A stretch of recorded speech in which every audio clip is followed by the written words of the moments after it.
Assalamualaikum warahmatullahi wabarakatuh. Alhamdulillahirrahmanirrahim. Semoga teman-teman semuanya dalam keadaan sehat. Jadi pada video kali ini kita melanjutkan materi sebelumnya pada mata kuliah pengantar ilmu ekonomi program studi teknik industri Universitas Nahdlatul Ulama Al-Ghazali Cilacap. Jadi pada video pembelajaran ini kita akan membahas tentang komponen produk nasional. Yang pertama, untuk mengetahui kondisi perekonomian suatu negara diperlukan suatu indikator penting, yaitu produk domestik bruto. Ada 4 sektor yang digunakan untuk menganalisis pendapatan suatu negara, dimulai dari masyarakat, pemerintah, kemudian sektor perusahaan, dan luar negeri. Kita lihat pada gambar berikut, ini merupakan arus melingkar perekonomian yang terdiri dari 4 sektor tadi, yaitu perusahaan, pemerintah, masyarakat, serta luar negeri. Ya, kita lihat gambar panah ini juga menunjukkan arti. Kita mulai dari pemerintah. Pemerintah mendapatkan masukan ataupun income baik dari perusahaan atau masyarakat berupa pajak. Perusahaan membayar pajak, kemudian masyarakat juga harus membayar pajak melalui banyak sektor pajak yang harus dibayarkan masyarakat. Kemudian pemerintah juga harus mengeluarkan nilai uang ya. Dalam rangka untuk apa? Yaitu contohnya adalah pembayaran gaji. Ini contohnya ASN ya, atau pegawai negeri. Kemudian juga dalam bentuk bunga. Bunga ini misalkan pada bank-bank pemerintah diberikan kepada masyarakat yang melakukan proses penyimpanan uang atau deposito. Kemudian juga pemerintah harus melakukan suatu pembelian pada perusahaan dalam bentuk barang atau jasa. Contohnya adalah pemerintah dalam rangka untuk melakukan pembangunan nasional. Di sisi lain, perusahaan juga mengalami hal sama, adanya income dan outcome. Jadi perusahaan harus mengeluarkan gaji, bunga, laba, sewa, dividen, gaji untuk para karyawan, kemudian bunga. Ini contohnya adalah perusahaan finance, perusahaan swasta yang melakukan simpan pinjam, kemudian laba, melakukan sewa, dividen atau bagi hasil. Di sisi lain, perusahaan juga mendapatkan income dalam suatu proses pembelian yang dilakukan oleh masyarakat. Ini perusahaan, baik perusahaan barang ataupun perusahaan jasa. Kemudian masyarakat memerlukan suatu barang yang didapatkan, contohnya adalah melalui proses impor, didapatkan dari luar negeri. Kemudian luar negeri tersebut, pihak luar negeri atau sektor luar negeri melakukan ekspor pada suatu perusahaan. Selanjutnya ada 2 istilah penting ataupun istilah yang sering kita dengar dalam pembahasan suatu perekonomian negara, yaitu ekspor dan impor. Yang pertama kita mulai dengan ekspor. Diartikan jika suatu negara mengirimkan atau menjual produk nasionalnya ke luar negeri. Jadi ekspor ini bisa berupa barang ataupun jasa. Contohnya adalah sumber-sumber daya alam yang dimiliki suatu negara ataupun produk-produk istimewa yang dimiliki oleh suatu negara dan tidak dimiliki oleh negara lain. Itu adalah nilai plusnya. Kemudian impor, jika sebuah negara menerima atau membeli barang dari negara lain, jadi mempunyai hubungan saling keterbalikan ya.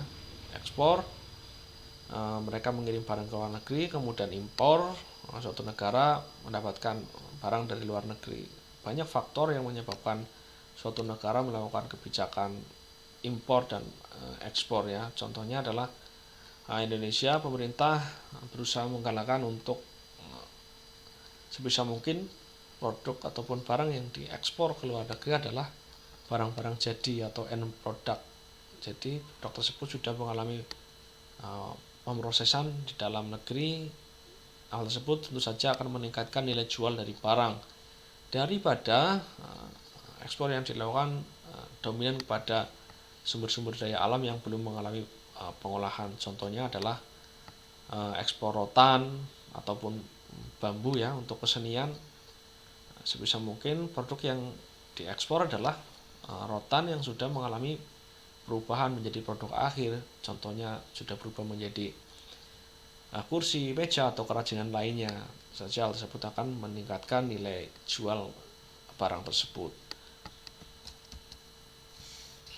Ekspor secara fisik, jadi pengiriman, penjualan barang dalam negeri ke negara lain.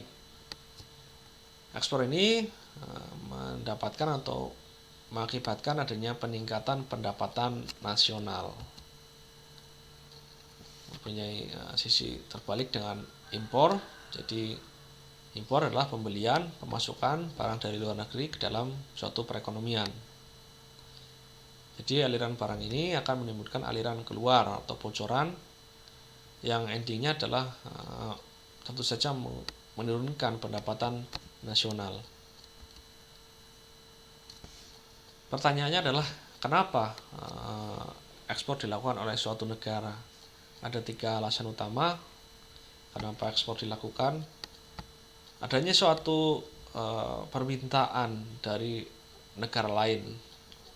Jadi tingkat kebutuhan suatu negara tinggi sehingga perusahaan tersebut meminta impor dari negara asal. Yang kedua, negara lain tidak dapat memproduksi barang tersebut, ya adanya keterbatasan kemampuan. Jadi negara tersebut melakukan suatu aktivitas impor. Dan yang paling penting adalah kemampuan dari negara untuk mengeluarkan barang-barang yang dapat bersaing pada pasar luar negeri atau mempunyai keistimewaan. Jadi tidak semua barang dapat dihasilkan oleh suatu negara. Semakin tinggi permintaan barang tersebut, pemerintah suatu negara harus memenuhinya melalui apa? Yaitu salah satunya adalah dengan melakukan impor. Nah, berdasarkan 2 idiom tersebut, suatu negara dapat menghitung trade balance atau neraca perdagangan. Jadi trade balance ini dihitung dengan cara ekspor dikurangi dengan nilai impornya. Nah, berdasarkan perhitungan tersebut, ada 2 kondisi yang akan didapatkan suatu negara. Yang pertama adalah surplus perdagangan. Ini terjadi ketika nilai ekspor lebih besar dibandingkan dengan impor. Ya, jadi pendapatan yang diperoleh suatu negara lebih besar daripada pengeluarannya. Kemudian yang kedua adalah defisit perdagangan. Ya, kondisi ini terjadi ketika nilai ekspor lebih kecil daripada nilai impor atau disebut juga dengan ekspor neto negatif.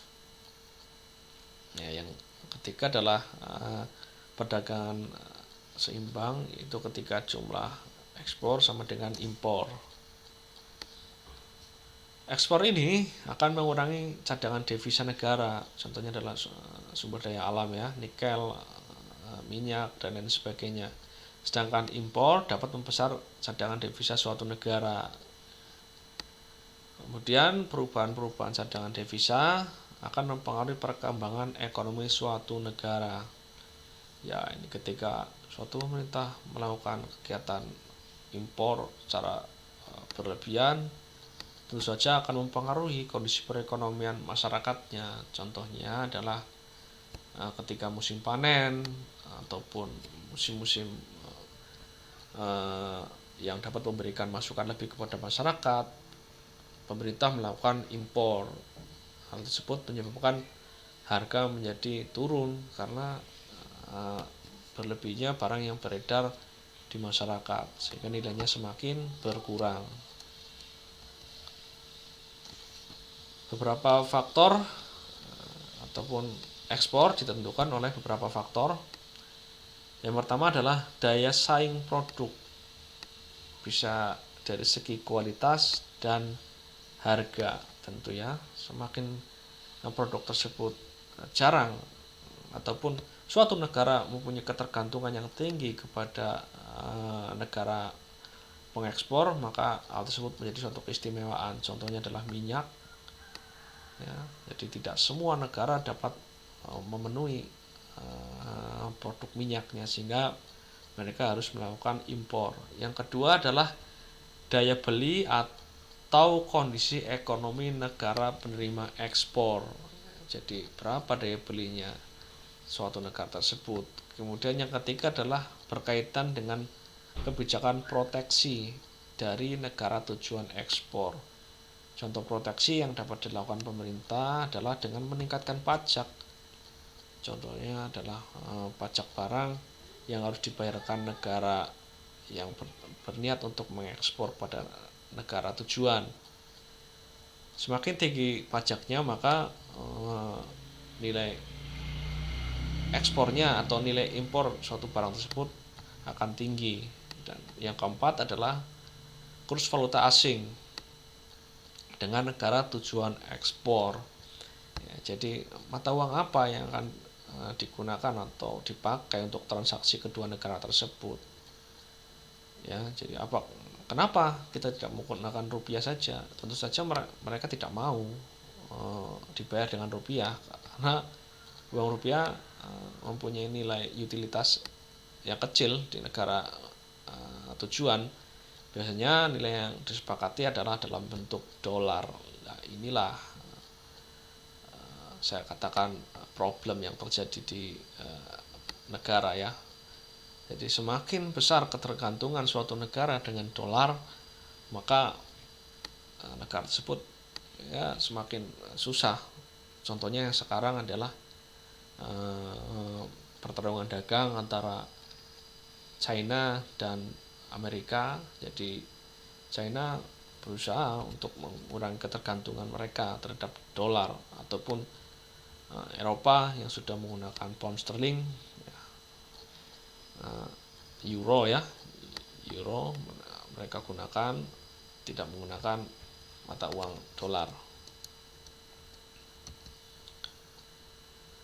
Kaitan fungsi ekspor dan impor terhadap perdagangan nasional atau pendapatan nasional, maaf.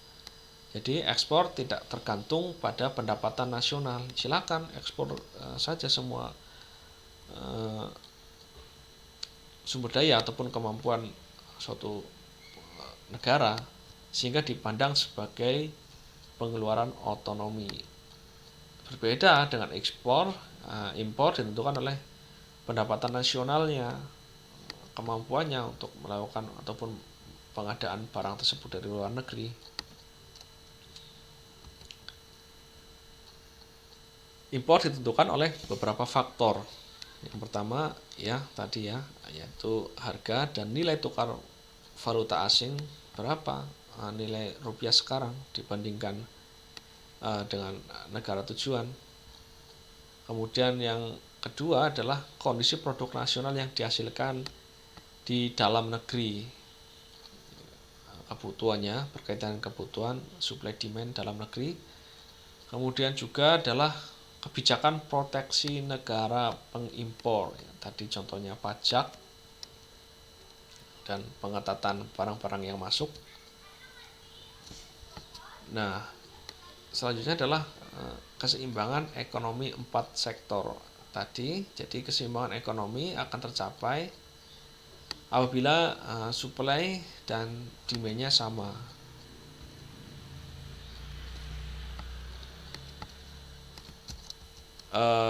Agregat supply merupakan keseluruhan produk nasional yang siap untuk ditawarkan kepada masyarakat, sedangkan agregat demand merupakan keseluruhan pengeluaran masyarakat untuk meminta produk nasional ya.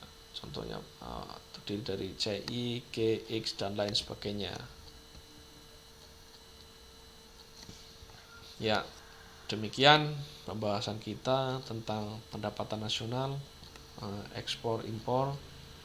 Jadi pertanyaan yang sering kita munculkan adalah kenapa sih negara kita tidak mencetak uang ya? yang berlebihan, ataupun pemerintah cetak uang yang banyak, kita bagikan kepada masyarakat agar mereka senang. Ketika suatu pemerintah melakukan hal tersebut, tentu saja akan mengurangi nilai uang. Jadi kebijakan pemerintah untuk mencetak uang itu berdasarkan dari kegiatan ekspor impor yang mereka lakukan, berapa cadangan devisa yang mereka miliki, ya, sehingga tidak menyebabkan suatu inflasi. Ya, itu adalah teori Adam Smith, teori lama, ya. Nanti bisa kita diskusi lebih lanjut apa saja sebenarnya yang bisa kita lakukan dalam rangka untuk berkontribusi kepada pendapatan nasional atau kemajuan perekonomian negara kita Indonesia tercinta. Terima kasih, kurang lebihnya mohon maaf. Wassalamualaikum warahmatullahi wabarakatuh.